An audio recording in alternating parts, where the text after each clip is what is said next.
Hindustan Institute of Technology and Science. Admission open for 2024-2025.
Villupuram தொகுதி வாக்கு எண்ணும் மையத்தில் சிசிடிவி கேமராக்கள் சுமார் 30 நிமிடங்கள் வேலை செய்யவில்லை என தெரிவிக்கப்பட்டுள்ளது. இது பற்றின கூடுதல் விவரங்களோடு செய்தியாளர் கோபிநாத் இணைகிறார். கோபிநாத், வணக்கம்.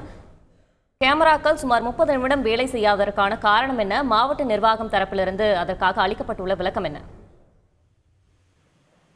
நாடாளுமன்ற தேர்தலில் பதிவு செய்யப்பட்ட வாக்குகள், அதாவது மின்னணு வாக்குப்பதிவு இயந்திரங்கள் விழுப்புரம் நகரில் இருக்கக்கூடிய அறிஞர் அண்ணா அரசு கலை கல்லூரியில பாதுகாப்பா வைக்கப்பட்டிருக்கு. இந்த பாதுகாப்பை பொறுத்த வரைக்கும் 3 அடுக்கு பாதுகாப்பாக அங்க வாக்குப்பதிவு செய்த மின்னணு வாக்குப்பதிவு இயந்திரங்கள் பத்திரமா வச்சிருக்காங்க. இன்று காலை 9:30 மணிக்கு மேல பாத்தீங்கன்னா திடீர்னு 6 கேமராக்கள் வேலை செய்யல. இவங்க சொல்லக்கூடிய காரணம், இவிஎம் மிஷின் வைத்திருந்த அந்த ஸ்ட்ராங் ரூம்ல இருந்த கேமராக்கள் வேலை செய்யலன்னு ஒரு குற்றச்சாட்டு இருந்தது. உடனடியாக விழுப்புரம் மாவட்ட ஆட்சியரும் தேர்தல் நடத்தும் அலுவலருமான பழனிக்கு தகவல் தெரிவிக்கப்பட்டது. உடனடியாக மாவட்ட ஆட்சியர் பழனி, அதே போல மாவட்ட காவல்துறை கண்காணிப்பாளர் தீபக் சிவாஜ் ஆகியோர் உடனடியாக அந்த வாக்கு எண்ணும் மையத்திற்கு போய் போனாங்க. அந்த ஸ்ட்ராங் ரூம் போய் பார்த்தாங்க, கேமரா ஒர்க் பண்ணல. உடனடியாக அங்க இருந்த பொறியாளர்கிட்ட கேட்கிறாங்க, ஓவர்லோட் ஆயிடுச்சு, கரண்ட் ஓவர்லோட் ஆயிடுச்சு, இதுல இருந்து யூபிஎஸ் பீஸ் போயிடுச்சு, இதுதான் அவங்க சொன்ன காரணம். உடனடியாக சரி செய்யும் பணியில் ஈடுபட்டாங்க. சுமார் 28 நிமிடங்கள் அந்த ஓவர்லோடான அந்த பீஸ் போன யூபிஎஸ்ல சரி செய்யப்பட்டு மீண்டும் அந்த கேமராக்கள் செயல்பட தொடங்கின. இந்த தகவலை மாவட்ட ஆட்சியர் பழனிகிட்ட கேட்டிருந்தோம். அவரும் அதை உறுதிப்படுத்தினது. கூடுதல் அதிகமான கரண்ட் அந்த யூபிஎஸ்ல வந்து பீஸ் போயிடுச்சு, உடனடியாக சரி செஞ்சிருக்கோம். இனிவரும் காலங்கள்ல இது போல் தவறு நடக்காம இருக்க கூடுதலான கேமராக்கள் பொருத்தப்படும். அதே போல அந்த பகுதிக்கான மின்சாரத்தையும் முறையா வழங்குறதுக்கான நடவடிக்கை எடுத்துக்கொண்டது நம்மகிட்ட இப்போ பழனி தகவலா தெரிவிச்சிருக்காரு.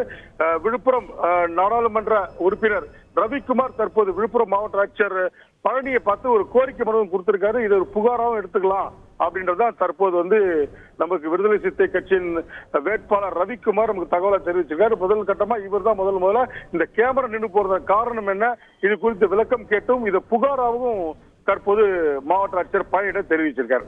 விவரங்களுக்கு நன்றி Gopinath. Hindustan Institute of Technology and Science. Admission open for 2024-2025.